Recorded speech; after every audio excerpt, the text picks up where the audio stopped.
प्यारे बच्चों, LGR study में आप सभी का स्वागत है। जैसा कि आप सभी जान रहे हैं कि विज्ञान में अभी जो है हम लोग मानव नेत्र तथा रंग बिरंगा संसार चैप्टर पढ़ाई कर रहे हैं। इसका आज जो है हम लोग काफ़ी ज़्यादा महत्वपूर्ण जो है चीज़ें इस चैप्टर से रिलेटेड सीखने वाले हैं। तो एक एक चीज़ें काफ़ी महत्वपूर्ण होगा, ध्यान से आप लोग सीखने समझने की कोशिश कीजिएगा। चलिए शुरू करते हैं और हम लोग कंटिन्यू करते हैं, चीज़ों को सीखने समझने की कोशिश करते हैं। यहाँ पर आपके सामने जो है आपको दिखाई दे रहा होगा, फर्स्ट ऑफ ऑल कुछ प्रश्न के रूप में हमने लिया है ताकि आपको ये भी पता चले कि हाँ किस चीज़ को, किस टॉपिक को किस टाइप से आपके एग्ज़ाम में पूछा जाएगा। बेसिकली हमारा जो फर्स्ट टॉपिक है वो है स्वमंजन क्षमता। तो स्वमंजन क्षमता क्या है, इसी के बारे में हम लोग सबसे पहले जानेंगे। इसको अगर एग्ज़ाम में पूछेगा तो कैसे पूछेगा, पूछ सकता है कि स्वमंजन क्षमता क्या है, या इसी को ऐसे भी पूछ सकता है कि स्वमंजन क्षमता को परिभाषित करें, या ऐसे भी पूछ सकता है कि स्वमंजन क्षमता से आप क्या समझते हैं, या फिर स्वमंजन क्षमता किसे कहते हैं। इसमें से कुछ भी वो आपको क्या कर सकते हैं, एग्ज़ाम के अंदर या फिर क्वेश्चंस के अंदर आपको पूछा जा सकता है। तो चलिए शुरू करते हैं और जानते हैं कि स्वमंजन क्षमता जो है वो क्या होती है। तो याद रखेंगे कि नेत्र लेंस की वह क्षमता जिसके कारण वह अपनी फोकस दूरी को समायोजित करके दूर तथा नज़दीक स्थित वस्तु को देखने में सक्षम बनता है, मानव नेत्र की स्वमंजन क्षमता कहलाता है। देखिए, जनरली हमारे ज़िंदगी में क्या है, कभी कभी हमें बहुत ही नज़दीक के चीज़ों को भी देखना होता है और कभी कभी बहुत दूर के चीज़ों को भी क्या करना होता है, देखना होता है। तो इस स्थिति में हमारे आँख में आपको पता होना चाहिए कि एक क्षमता होता है जिसको कहते हैं स्वमंजन क्षमता। और स्वमंजन क्षमता क्या करती है, हमारे जो नेत्र लेंस है उसके फोकस दूरी को समायोजित करती हैं, यानी कि घटाती हैं और बढ़ाती हैं। तो याद रखेंगे, नेत्र लेंस की वह क्षमता जिसके कारण नेत्र लेंस अपनी फोकस दूरी को, वह यानी कि कौन, नेत्र लेंस अपनी फोकस दूरी को समायोजित करके यानी कि घटा के और बढ़ा के दूर तथा नज़दीक स्थित वस्तुओं को देखने में सक्षम बनता है, मानव नेत्र की स्वमंजन क्षमता कहलाती है। यानी कि हमारे नेत्र में एक विशेष प्रकार का गुण पाया जाता है जिसको हम स्वमंजन क्षमता कहते हैं, और स्वमंजन क्षमता के कारण ही हमारे नेत्र लेंस का फोकस दूरी घटाया या बढ़ाया जा सकता है।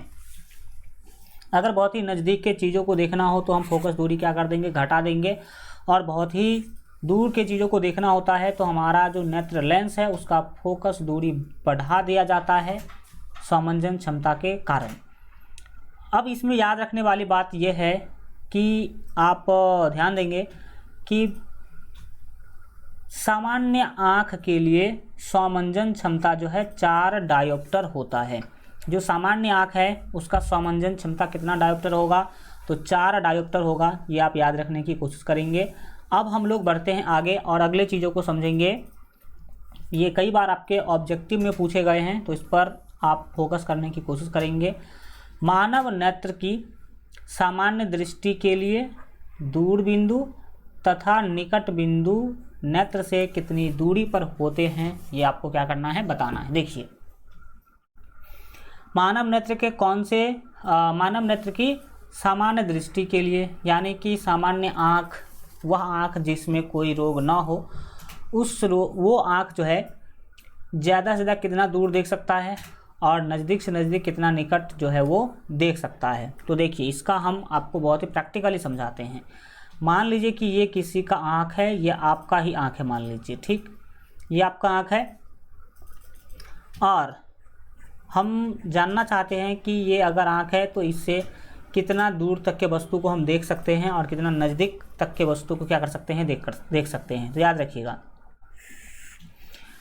अगर सबसे नज़दीक देखा जाए तो सबसे नज़दीक 25 cm पर रखे हुए वस्तु को आप देख सकते हैं।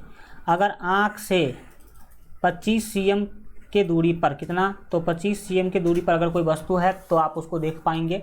अगर 25 cm से कम दूरी पर आप रखते हैं, यानी कि जैसे कि आँख से 22 cm या फिर 20 cm या 15 cm की दूरी पर अगर किसी वस्तु को रखते हैं, मान लीजिए कि यहाँ पर आप वस्तु को क्या कर देते हैं, रख देते हैं, तो ये आपको नहीं दिखाई देगा, धुंधला दिखाई देगा। लेकिन अगर यहाँ वस्तु को रखते हैं तो आपको पूरा साफ साफ दिखाई देगा, ठीक।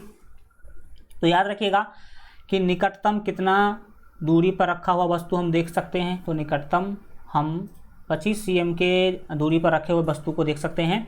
और अधिकतम याद रखिएगा अनंत, अधिकतम अनंत पर रखे हुए वस्तु को भी क्या कर पाते हैं, हम देख पाते हैं। अधिकतम दूरी फिक्स नहीं है, अधिकतम दूरी हम अनंत पर रखे वस्तु को भी देख पाते हैं। याद रखिएगा जैसे कि आपके तारा है, स्टार अनंत दूरी पर, हमारे से अनंत दूरी पर, तो उसको भी हम देख पाते हैं। तो सीधा सीधा याद रखने के लिए आप याद रखेंगे कि मानव नेत्र की समान दृष्टि के लिए दूर बिंदु अनंत, दूर बिंदु क्या होता है भैया, अनंत होता है, तथा निकट बिंदु 25 cm होता है, तथा निकट बिंदु क्या होता है, 25 cm होता है। इसका कुछ कंसेप्ट आप समझने की कोशिश कीजिए। इसका सीधा कंसेप्ट है, आप अभी मैं जैसा कह रहा हूँ वैसा आप कीजिए। आप कोई किताब खोल लीजिए और उस किताब को अपने सामने रखिए, और सामने रखिए और धीरे धीरे आप अपने आँख के नज़दीक लाइए, अपने आँख के नज़दीक लाइए। तो आप देखेंगे कि एक लिमिट दूरी के बाद 25 cm से जैसे ही आप कम दूरी करेंगे तो आपको अक्षर दिखाई देना बंद हो जाएगा। अक्षर दिखाई देना क्या हो जाएगा, बंद हो जाएगा। तो जैसे ही आपको अक्षर दिखाई देना बंद हो जाए या फिर अक्षर धुंधला दिखाई देने लगे, ब्लर दिखाई देने लगे, तो आप सीधा समझ लीजिएगा कि वो 25 cm से ज़्यादा निकट आ चुका है, आपके आँख के 25 cm से निकट आ चुका है। 25 cm तक आप साफ साफ देख पाएंगे, लेकिन जैसे 25 cm से कम कीजिएगा, मान लीजिए कि ये आपका 10 cm है, तो 10 cm पर आपको दिखाई नहीं देगा। ये आप क्या करेंगे, याद रखेंगे, यहाँ भी आप क्या कर सकते हैं, आराम से देख सकते हैं। ठीक, तो आपने देख लिया कि मानव नेत्र की समान दृष्टि के लिए निकट बिंदु और दूर बिंदु का क्या कंसेप्ट है, कितना होता है। एक बहुत ही ज़्यादा महत्वपूर्ण चीज़ पढ़ने वाले हैं जो है मोतियाबिंद। मोतियाबिंद क्या है, यही हम लोग क्या करने वाले हैं, जानने सीखने समझने वाले हैं। मोतियाबिंद देखा जाए तो ये बेसिकली बीमारी नहीं है, हम बताते हैं आपको कि आखिर ये क्या है और ये कैसे होता है। देखिए, मोतियाबिंद याद रखिएगा जनरली बूढ़े लोगों में देखा जाता है। बूढ़े कहने का मतलब है 55 वर्ष से ऊपर के व्यक्ति को, 55 वर्ष से ऊपर के व्यक्ति में ये मोतियाबिंद का बीमारी देखा जाता है। आखिर मोतियाबिंद होता क्या है सो समझिए। आप सभी जानते हैं कि हम अपने ज़िंदगी में बहुत सारे धूल कण से सामना करते हैं। आप जब चलते हैं रोड पे या फिर अपने घर में बैठे हैं तो हवा में तो धूल कण है ही, और जब आप चलते हैं तो वो धूल कण आपके आँखों पे बैठता है। वह धूल कण आपके आँखों पर क्या होता है, बैठता है, और वो धूल कण आँखों पर बैठते बैठते बैठते बैठते अगर आप अच्छा से सफाई नहीं करते हैं या फिर एक लंबा प्रोसेस के बाद वो आपके आँखों को पूरा ढक देता है। जैसे कि मान लीजिए अगर ये आँख है, अब इस पर रोज़ धूल कण क्या होता जाता है, बैठता जा रहा है, बैठता जा रहा है, बैठता जा रहा है। ठीक, और एक ऐसा टाइम आएगा कि ये धूल कण आपके पूरे आँख को ही ढक लेगा और आपके नेत्र लेंस को दुधिया कर देगा, उजला कर देगा, पूरा या कह लीजिए कि ढक देगा। तो ये जो धूल कण है वो आपके आँख को ही क्या कर लिया, ढक लिया धीरे धीरे। तो ये एक दिन का तो प्रोसेस होता नहीं है, ये लॉन्ग प्रोसेस होगा। आपको पता होना चाहिए कि 50 साल से ज़्यादा का प्रोसेस होगा। इसी कारण से किसी बच्चे में मोतियाबिंद का प्रॉब्लम नहीं होता है, क्योंकि बच्चे का आँख तो पूरा यंग होता है, तो उस पर इतना जल्दी धूलकण बैठेगा नहीं, उतना जल्दी धूलकण बैठेगा नहीं। एक लंबा प्रोसेस के बाद धूलकण हमारे आँख को पूरा तरीक़ा से क्या कर देता है, ढक देता है, और जिसके कारण हमें दिखाई नहीं देता है, या फिर कह लीजिए धुंधला दिखाई देता है, या कई बार साफ दिखना बंद हो जाता है। तो इसी स्थिति को कहते हैं मोतियाबिंद। तो हमने यहाँ पर लिख दिया है। कभी कभी अधिक आयु के कुछ व्यक्तियों में व्यक्तियों के नेत्र का क्रिस्टलीय लेंस, अब कुछ व्यक्ति हमने बोला, ऐसा नहीं कि 55 से ज़्यादा उम्र के जितने व्यक्ति होंगे सभी के नेत्र में होगा। किसी किसी के पास ऐसा प्रॉब्लम होता है जो अपने आँख का अच्छा तरीक़ा से केयर नहीं करते हैं, देख रेख नहीं करते, साफ़ सफाई पर ध्यान नहीं देते हैं, इसके अंदर ही ये चीज़ देखने को मिलता है। तो अधिक आयु के कुछ व्यक्तियों के नेत्र का क्रिस्टलीय लेंस जो है, जो एक उत्तल लेंस होता है, दुधिया एवं धुंधला हो जाता है। धीरे धीरे कचरा बैठते बैठते बैठते बैठते नेत्र लेंस जो है ना वो ढक जाता है। लेंस हमने आपको कल के क्लास में दिखाया था कि क्या होता है, कैसा होता है। तो नेत्र लेंस पूरा अच्छा तरीक़ा से जो ढक जाता है, इसी स्थिति को मोतियाबिंद कहते हैं। इसमें धुंधला दिखता है या नहीं तो साफ दिखता ही नहीं है। ठीक, अब इसका इलाज बहुत ही सिंपल है। क्या सिंपल इलाज है? इसका आपको पता होना चाहिए कि ऑपरेशन के ही तहत इसको ठीक किया जा सकता है। इसमें क्या करते हैं डॉक्टर इसमें क्या करते हैं, इस आँख पर जमे हुए कचरा को वो छीलते हैं, रेजर के मदद से उसको क्या किया जाता है, छील के हटाया जाता है। आँख के ऊपर जो कचरा बैठ गया, रेजर के मदद से, डॉक्टरी रेजर वहाँ पे होता है, तो रेजर के मदद से उस कचरा को छील के हटा दिया जाता है। और जब हटा दिया जाता है तो उस व्यक्ति का जो लेंस है, आँख का जो लेंस है, उसको प्रॉपर लाइट मिल पाता है, और प्रॉपर लाइट मिल पाएगा तो वो देख पाता है। तो यहाँ हमने लिख भी दिया है कि इसके कारण नेत्र की दृष्टि में कमी या पूर्ण रूप से दृष्टि क्षय हो जाता है। मोतियाबिंद के कारण या तो देखने में प्रॉब्लम होगा या फिर पूरा क्षय ही हो जाएगा, मतलब साफ दिखना बंद ही हो जाएगा। मोतियाबिंद की शल्य चिकित्सा के पश्चात दृष्टि का वापस लौटना संभव होता है। अगर शल्य चिकित्सा यानी कि ऑपरेशन करवाया जाए मोतियाबिंद का, तो आप जो बीमार लोग होते हैं, जो मोतियाबिंद से ग्रस्त होते हैं, उसका जो दृष्टि है यानी कि देखने की क्षमता जो है वो वापस हो सकती है, यानी कि वो लौट सकती है। तो जब कभी भी मोतियाबिंद से क्वेश्चन पूछे तो आप इतना लिखेंगे, इससे आपको ज़्यादा लिखने की कोई भी ज़रूरत ही नहीं है। मोतियाबिंद समझने के बाद अब चलिए हम आगे बढ़ते हैं, और आगे यहाँ पर चीज़ें देख पा रहे होंगे। मानव नेत्र के निकट बिंदु तथा दूर बिंदु को परिभाषित करें। निकट बिंदु तथा दूर बिंदु को क्या बोला, परिभाषित करें। अगर बात करें निकट बिंदु की, तो आप सभी को हमने बताया कि 25 cm होता है, और दूर बिंदु की तो आपको पता है कि दूर बिंदु अनंत होता है। दूर बिंदु क्या होता है, अनंत होता है। लेकिन इसे अगर परिभाषित करने के लिए बोलेगा तो कैसे परिभाषित करेंगे। सबसे पहले हम निकट बिंदु को परिभाषित करते हैं, बोलेंगे आँख के सबसे निकट वह बिंदु जहाँ पर रखी वस्तु स्पष्ट रूप से दिखाई पड़ती है, उसे निकट बिंदु कहते हैं। उसे क्या कहते हैं, तो उसे निकट बिंदु कहते हैं। सामान्य आँख के लिए निकट बिंदु 25 cm होता है। जो सामान्य आँख है, जनरल आँख जो है, सामान्य आँख मतलब वह आँख जिसमें कोई भी रोग नहीं है, जो एक जनरल व्यक्ति का आँख होता है वो, तो सामान्य आँख के लिए कितना होता है, 25 cm होता है। दूसरा है दूर बिंदु। दूर बिंदु को कैसे परिभाषित करेंगे, तो बोलेंगे नेत्र से दूरस्थ वह बिंदु, यानी कि सबसे दूर वह बिंदु जहाँ पर रखी वस्तु स्पष्ट रूप से देखी जा सकती है, जहाँ पर रखी वस्तु स्पष्ट रूप से देखी जा सकती है, उसे दूर बिंदु कहते हैं। सामान्य आँख के लिए दूर बिंदु अनंत होता है। ये आप क्या करेंगे, याद रखने की जो है कोशिश करेंगे। अब बढ़िए आगे बढ़ते हैं, और अब हम लोग बहुत ही ज़्यादा महत्वपूर्ण चीज़ सीखने वाले हैं, और इस क्वेश्चन को कई बार आपके बोर्ड एग्जाम में पूछा भी गया है, तो आप फोकस करेंगे, चीज़ों को सीखने समझने की कोशिश करेंगे। देखिए क्वेश्चन है कि दृष्टि के लिए, किसके लिए, दृष्टि के लिए हमारे दो नेत्र क्यों हैं, केवल एक ही क्यों नहीं। क्या आपने कभी सोचा कि हमारे दो आँख क्यों होते हैं, एक ही आँख क्यों नहीं होते हैं। जनरली सभी जीव जंतु पशु पक्षी का भी क्या है, दो आँख है, एक आँख क्यों नहीं है।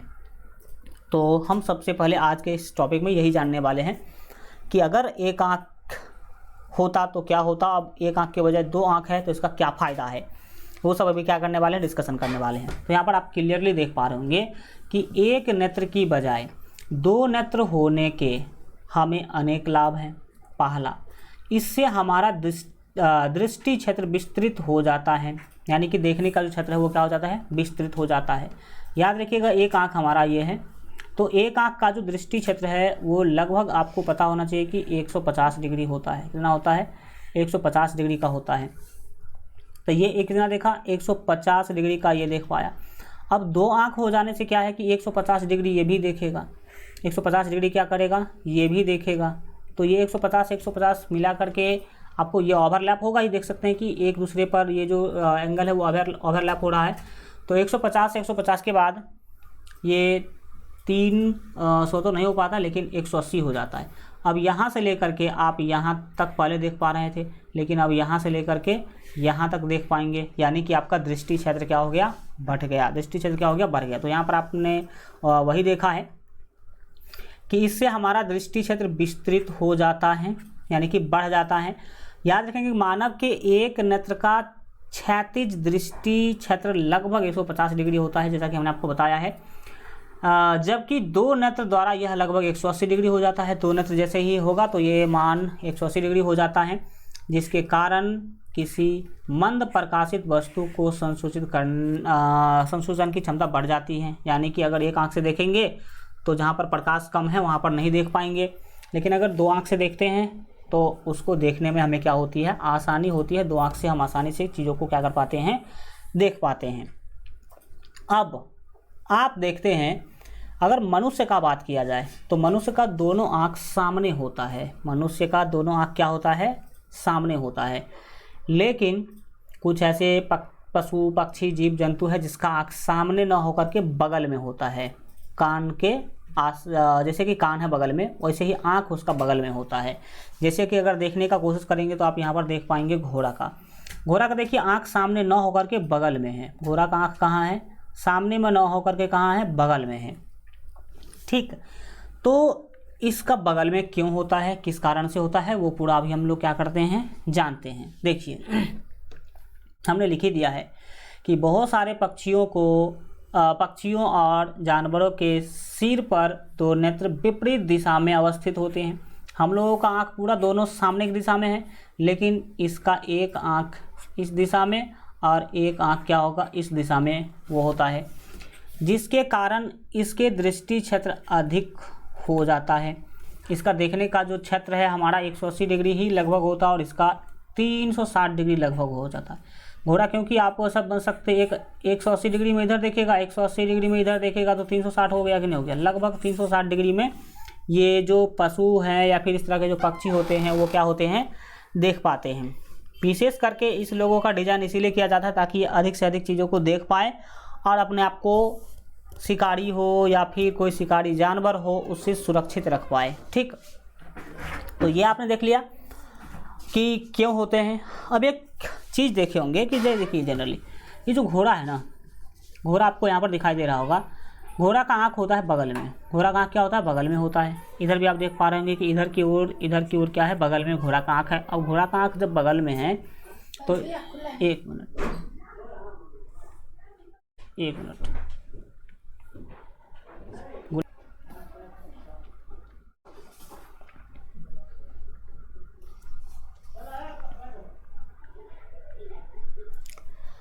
तो आप लोगों ने देखा कि कुछ ऐसे जीव जंतु पशु पक्षी होते हैं जिसके जो आँख है वो विपरीत डायरेक्शन में होता है। हम लोगों की तरफ पूरा सामने एक ही डायरेक्शन में, हमारा एक आँख भी इधर की दिशा में होता है, दूसरा आँख भी सामने की दिशा में ही होता है।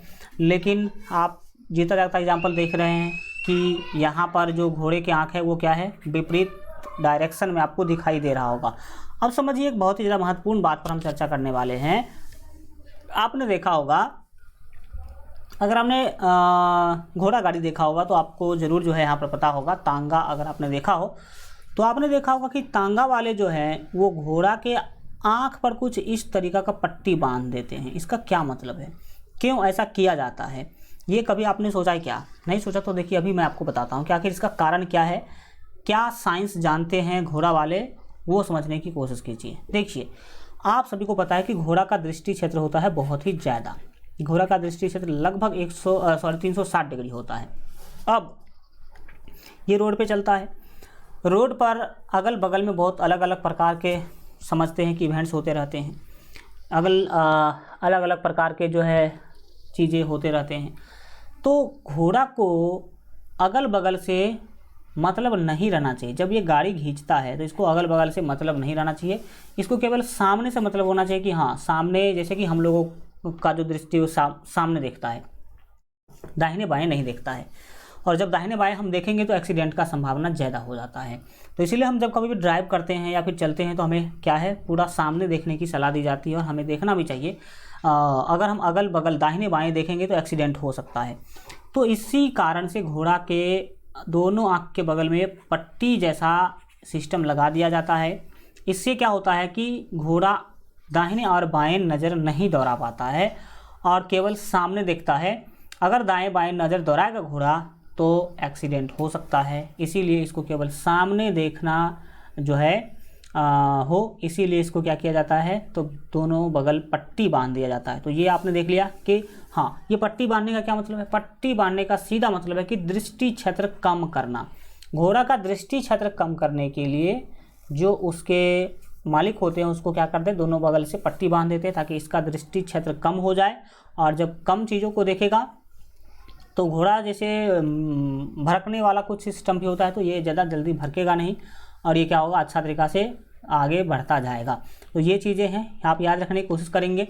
अब हम लोग पढ़ने वाले हैं दृष्टि दोष। क्या पढ़ने वाले हैं, दृष्टि दोष पढ़ने वाले हैं। तो चलिए समझते हैं कि दृष्टि दोष क्या है। सबसे पहले तो हम लोग जानेंगे कि दृष्टि दोष मुख्य रूप से कितने प्रकार के होते हैं। देखिए याद रखिएगा, मुख्य रूप से दृष्टि दोष होते हैं 4। कितने होते हैं, दृष्टि दोष मुख्यतः 4 प्रकार के होते हैं। पहला याद रखेंगे निकट दृष्टि दोष, दूसरा है दीर्घ दृष्टि दोष जिसको हम लोग दूर दृष्टि दोष भी कहेंगे, और तीसरा है जरा दृष्टि दोष, और चौथा है अबिंदुकता। तो इस सभी चीज़ों को क्या करते हैं, सीखने समझने की कोशिश करते हैं। आइए हम लोग शुरुआत करते हैं, और आज हम लोग पढ़ने वाले हैं निकट दृष्टि दोष।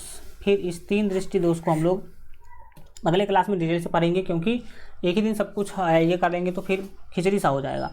तो चलिए हम लोग सबसे पहले निकट दृष्टि दोष क्या करते हैं, सीखने समझने की कोशिश करते हैं। देखिए इसका नाम है निकट दृष्टि दोष। निकट मतलब नज़दीक, दृष्टि मतलब आँख, और दोष मतलब बीमारी।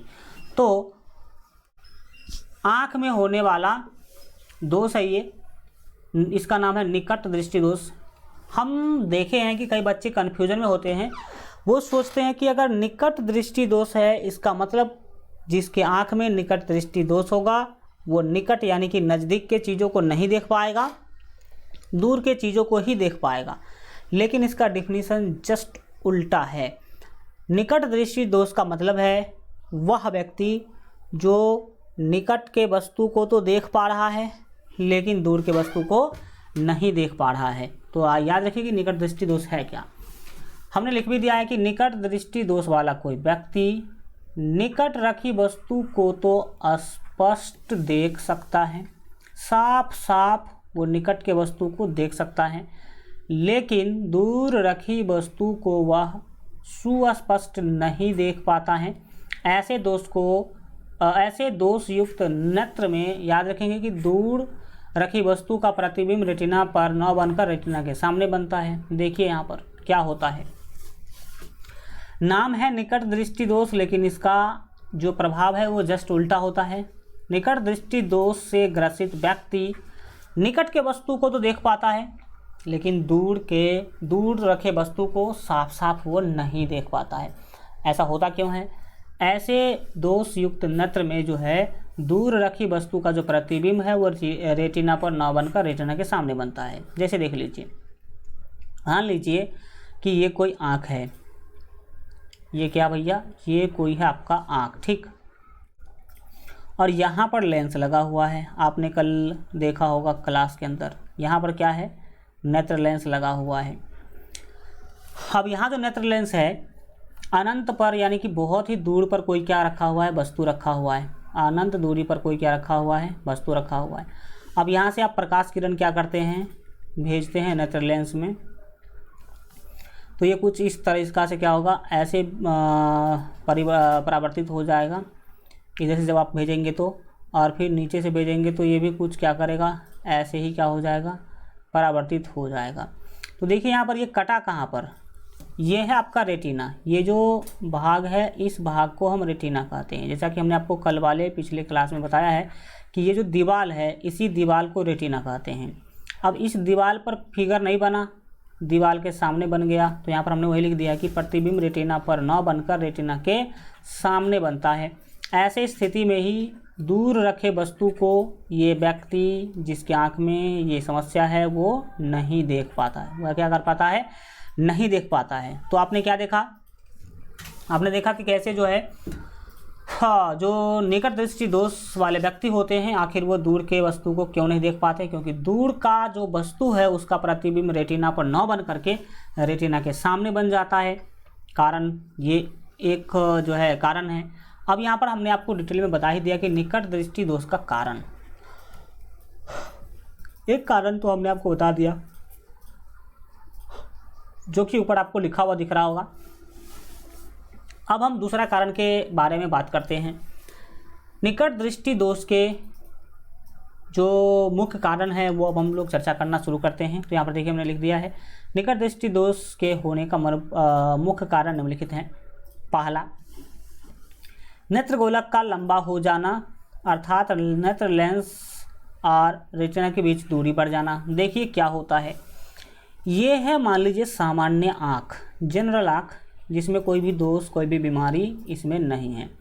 ये लगभग गोल है। क्या है? लगभग गोल है। यहाँ पर लेंस है, यहाँ पर क्या है? लेंस है। ठीक। अब एक आँख ऐसा है जिसका गोलक जो है ना, नेत्र गोलक जो है वो लंबा हो चुका है, मतलब कुछ इस तरीका का उसका आँख हो चुका है। कुछ इस तरह का इसका क्या हो गया? आँख हो गया। इसका लेंस यहाँ पर लगा हुआ है। इसमें लेंस और रेटिना के बीच का दूरी है मान लीजिए 2 cm। कितना cm? 2 cm एग्जाम्पल के रूप में हम आपको बता रहे हैं। लेकिन यहाँ पर लेंस और रेटिना के बीच का दूरी हो गया भैया कितना? 2.5 cm। तो नेत्र लेंस का लंबा हो जाना। अब नेत्र लेंस जब लंबा होगा तो नेत्र लेंस और रेटिना के बीच की दूरी बढ़ जाता है। 2 से क्या हो गया? 2.5 हो गया। तो इसका मुख्य कारण क्या है? पहला तो नेत्र गोलक का लंबा हो जाना, अर्थात नेत्र लेंस और रेटिना के बीच की दूरी बढ़ जाना। दूसरा कारण, नेत्र लेंस का आवश्यकता से अधिक मोटा हो जाना, जिसके कारण उसकी फोकस दूरी बढ़ जाना। कई बार क्या होते हैं, किसी लोगों का जो नेत्र का जो लेंस है ना वो हो जाता है भाई साहब बहुत ही मोटा। क्या होता है? मोटा हो जाता है। जैसे देख लीजिए, ये आपका मान लीजिए कि कोई आँख है और इस आँख का ये सामान्य लेंस है, लेकिन ये कोई आँख है, ठीक, और इसका जो लेंस है ना वो बहुत ही ज़्यादा मोटा हो गया। बहुत ज़्यादा क्या हो गया? मोटा हो गया नेत्र लेंस। अब जब नेत्र लेंस मोटा होगा तो फोकस दूरी कम हो जाएगी। तो वही बात हमने लिख दिया कि नेत्र लेंस का आवश्यकता से अधिक मोटा हो जाना, जिसके कारण उसकी फोकस दूरी कम हो जाना। जब नेत्र लेंस मोटा होगा तो फोकस दूरी क्या होगी? कम होगी। और फोकस दूरी कम हो जाएगी तो प्रतिबिंब रेटिना पर न बन करके रेटिना के सामने बन जाएगी। तो ये कारण भी एक जो है हो सकता है। अब बढ़ते हैं आगे और आगे की चीज़ों को सीखने समझने की कोशिश करते हैं। ये आपने देख लिया कि क्यों आखिर नेत्र लेंस जो है जो निकट दृष्टि दोष है, इसके कारण क्या है। 2 कारण हमने आपके साथ क्या किया है? डिस्कशन किया है, जो कि मुख्य कारण था, मेन कारण वही था। अब हम लोग पढ़ने वाले हैं निकट दृष्टि दोष का उपचार यानी कि इलाज, यानी कि समझ सकते हैं आप लोग दवाई। इसका उपचार क्या है? इसके लिए कोई भी दवाई नहीं है, कोई टैबलेट नहीं है कि आप टैबलेट खा करके आपका नेत्र के अंदर जो दृष्टि दोष है, वो निकट दृष्टि दोष है, वो क्या हो जाएगा? खत्म हो जाएगा। इसके लिए कि इलाज है चश्मा। क्या होता देखिए, यहाँ पर हम लिख ही दिए हैं कि निकट दृष्टि दोष को दूर करने के लिए उचित फोकस दूरी के अवतल लेंस के चश्मा का उपयोग किया जाता है। वेरी इम्पोर्टेंट क्वेश्चन ये आपके यहाँ से हैं और कई बार पूछ जाते हैं कि निकट दृष्टि दोष का उपचार किस लेंस से बने हुए चश्मा का उपयोग करके किया जाता है। तो याद रखेंगे कि निकट दृष्टि दोष के उपचार के लिए हम लोग उत्तल लेंस का उपयोग करते, अवतल लेंस का। किस लेंस का? अवतल लेंस का उपयोग करते हैं। जैसा कि हम आपको फिगर में ही क्या कर रहे हैं, दिखा रहे हैं, उसको समझने की कोशिश कीजिएगा। जो आपका ये फर्स्ट फिगर है, इसमें निकट दृष्टि दोष युक्त नेत्र का दूर बिंदु दिखाया गया है कि निकट दृष्टि दोष जो नेत्र होता है ना, इसका दूर बिंदु नज़दीक में ही होता है। अगर अनंत पर किसी वस्तु को रख देंगे तो फिर इसका प्रतिबिंब ही नहीं बन पाएगा रेटिना पर, रेटिना के सामने बन जाएगा। तो ये जो नेत्र आपको दिखाई दिया गया है वो उसमें दूर बिंदु दिखाया गया कि बहुत ही कम है। अब निकट दृष्टि दोष युक्त नेत्र कैसे काम करता है?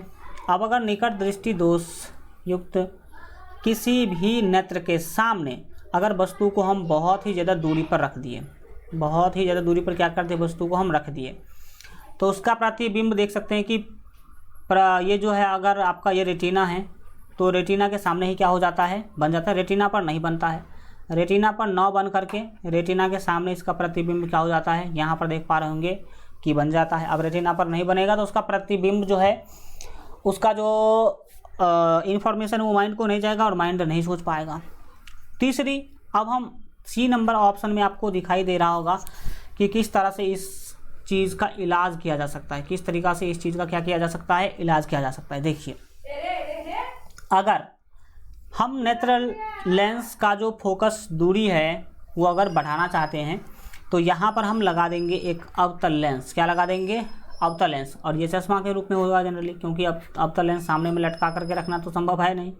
तो लटका करके रखना संभव नहीं है तो हम चश्मा में फिट करके उसे क्या कर देते हैं, आँखों पर लगा लेते हैं। इससे क्या होता है कि इसका फोकस दूरी बढ़ जाता है, निकट दृष्टि दोष का संशोधन हो जाता है, यानी कि उसका इलाज हो जाता है। और अब आप जब चश्मा लगा करके देखेंगे तो आप दूर के वस्तु को भी बहुत ही साफ साफ क्या कर सकते हैं, देख सकते हैं। तो एग्जाम में अगर पूछेगा कि निकट दृष्टि दोष का उपचार